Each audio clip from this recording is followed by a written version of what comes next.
ભારતીય દર્શનમાં પુનર્જન્મનો સિદ્ધાંતનો બહુ મોટું સ્થાન છે. પોતાના કર્મ અને સંસ્કારોના કારણે પ્રાણી એક પછી એક બીજા શરીરને ધારણ કરતો જ આવે છે. એનું સુખ દુઃખનું કારણ કોઈ ઈશ્વરની ઈચ્છા નથી, પણ સ્વયં એનું કર્મ જ છે.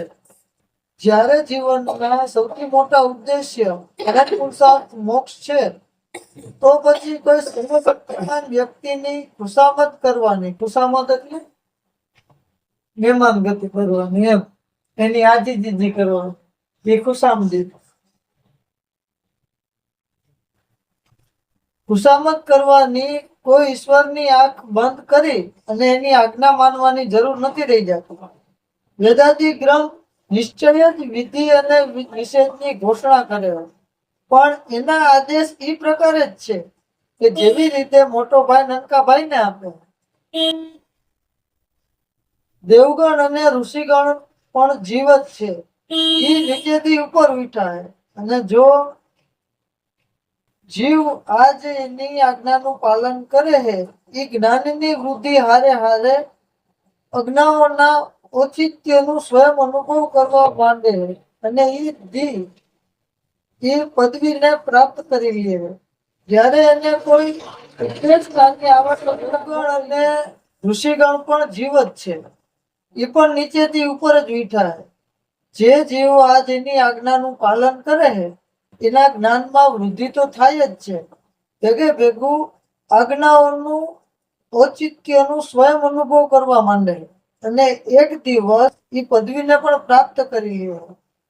જ્યારે એને કોઈ ઉપદેષ્ટાની જરૂર નથી રહી જતી, એ સ્વયં પરમર્ષિ મહાદેવ થઈ જાય.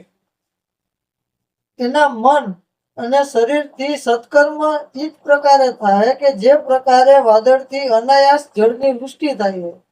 એટલે આ અવસ્થાને ધર્મમેઘ કહેવામાં આવે. જે પરમાત્માની બાજુ આ શાસ્ત્રમાં સંકેત છે, સર્વશક્તિમાન અને સર્વવ્યાપક હોતા હુઆ પણ કર્મના અટળ સિદ્ધાંતને કોઈ પણ અંશમાં બદલી નથી શકતા. એનું બીજું નામ માયા સબલ બ્રહ્મ છે, એટલે કે એ બ્રહ્મનું સ્વરૂપ છે, જેની અનુભૂતિ માયાને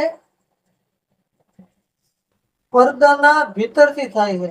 આ ચોખ્ખું છે કે વિચાર શૈલીમાં પ્રધાન સ્થાન જ્ઞાન વિદ્યાનું થઈ શકે, કેમ કે અવિદ્યાના દૂર થવાથી જ મોક્ષ થઈ શકે. એટલે કે જીવ આ પ્રત્યેયમાન જગતને પોતાના જીવ તત્વના જીવેશ્વર ભેદના ઉપર ઉઠી આત્મ સ્વરૂપ એટલે કે અખંડ, અદ્વૈત, સત, ચિન્હ માત્ર અને અનિર્વચનીય બ્રહ્મ પદમાં સ્થિર થઈ શકે. અવિદ્યાનો વિનાશ વિદ્યાથી થઈ શકે, કર્મથી નહીં. કર્મ ઉત્કૃષ્ટ કેમ ન હોય? એ દ્વૈતની સત્તાના સ્વીકાર કરવામાં આવી શકે, અને આ દ્રષ્ટિથી જીવ અને મોક્ષની વચ્ચે દીવારને પાકી કરી નાખે. શૃંખલા ભલે હોનાની હોય, પણ કોઈ બુદ્ધિમાન એને બાંધવાનું પસંદ નહીં કરે. એટલે આપણા દર્શનોમાં કર્તવ્ય શાસ્ત્રનો પ્રાધાન્ય નથી દેવામાં આવ્યું. આપણે શિવ નામ લઈએ તો પણ સત્યમ પછી સમજાણું? એક વાક્ય હે, સત્યમ શિવમ સુંદરમ. તો પેલા સત્ય આવે, પછી શિવ આવે, અને પછી સુંદર આવે. આ ખાલી હે તો ત્રણે જ શબ્દો, સત્યમ શિવમ ને સુંદરમ. આ બધાના એક એક અક્ષર ને તમે સમજો ને તો આમાંથી ઘણું બધું જ્ઞાન જડે. પેલા તો જે સત્ય હે, તો સત્ય શું હે એ સમજવું હોય ને તો